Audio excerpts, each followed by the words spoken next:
नमस्कार, आप देख रहे हैं नेक्स्ट 9 न्यूज़ पॉलिटिकल बाइट। मैं हूं आपके साथ आकाश त्रिवेदी। यूनिफॉर्म सिविल कोड यानी समान नागरिक संहिता इस देश में हॉट टॉपिक बना हुआ। हर बैठकी, चाय की दुकानों, ऑफिसों में इस बात की चर्चा हो रही है। लोग अपने अपने तरीके से विश्लेषण कर रहे हैं, राय दे रहे हैं। राजनीतिक मामलों के जानकार और जाने माने अर्थशास्त्री स्वामीनाथन से बातचीत में पता चला कि यूसीसी एक विश्लेषण लिखा है।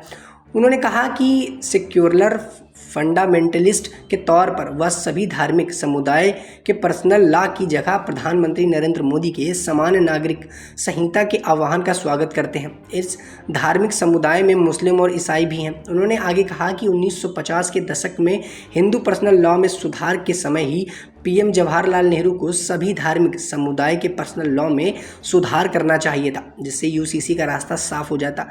हालांकि उन्होंने ऐसा किया नहीं। यह सही समय है जब भारत पर्सनल लॉ में धार्मिक भेदभाव को खत्म करे। हालांकि उन्होंने यह भी कहा कि सेक्युलर एक्सरसाइजेस होने चाहिए, बहुसंख्यक तरीके से नहीं। उनका इशारा इस तरफ है कि सभी को भरोसे से लेकर सरकार को आगे बढ़ाना चाहिए। इसी के साथ आगे अय्यर कहते हैं कि सेक्युलर का मतलब मुस्लिम और ईसाई पर्सनल लॉ ही नहीं, हिंदू लॉ में भी सुधार होना चाहिए। उन्होंने लिखा कि जैसे अभी हिंदुओं के पास हिंदू अविभाजित परिवार के तौर पर एक अलग कानूनी और एक इकाई बनाने का अधिकार है, इसका इस्तेमाल दशकों से हज़ारों करोड़ के टैक्स बचाने के लिए होता आ रहा है, जबकि महिलाओं को संपत्ति के समान अधिकार नहीं दिए जाते। यूसीसी के जरिए इसमें सुधार होना चाहिए।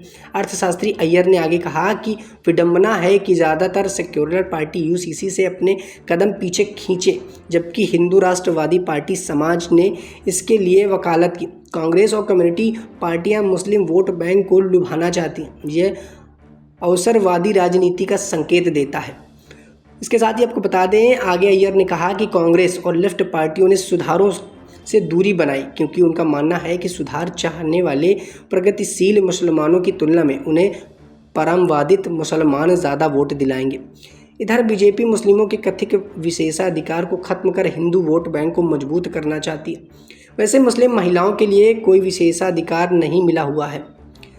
इसके साथ अय्यर ने कहा कि संविधान एक धर्मनिरपेक्ष दस्तावेज है जो धार्मिक भेदभाव का इजाज़त नहीं देता। यह समान नागरिक संहिता आह्वान करता है। ऐसे में देश और देशों के इतर भाजपा इस विवाद में सेकुलर लाइन पर चल रही है। उधर कांग्रेस का कहना है कि अपनी परंपराओं को खत्म करने के लिए मजबूर होने से मुसलमान यूसीसी से आह्वान होंगे। ऐसे में सवाल उठता है तो क्या? अय्यर ने आगे कहा कि कन्या भ्रूण हत्या पंजाब और तमिलनाडु में एक हिंदू प्रथा बन चुकी थी, लेकिन क्या इसे सपोर्ट करने का कोई भी कारण है? सती प्रथा प्राचीन हिंदू परंपरा थी, तो क्या इस अनुमति देनी चाहिए?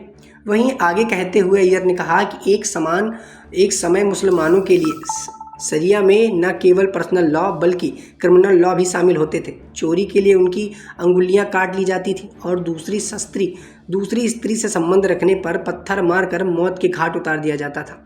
आधुनिक भारत के इस खतरनाक प्रथाओं को खत्म कर दिया गया, एक यूनिफॉर्म क्रिमिनल लॉ बनाया। ऐसे में यूनिफॉर्म सिविल लॉ क्यों ना बनाया जाए? अय्यर कहते हैं कि अमेरिका, यूके, दूसरे पश्चिमी देशों में लॉ की संख्या में मुसलमान बसे हैं, यहाँ यूनिफॉर्म सिविल है। फिलहाल इतना ही। देश दुनिया की तमाम खबरों से जुड़े रहने के लिए आप देखते रहिए नेक्स्ट 9 न्यूज़ पॉलिटिकल बाइट।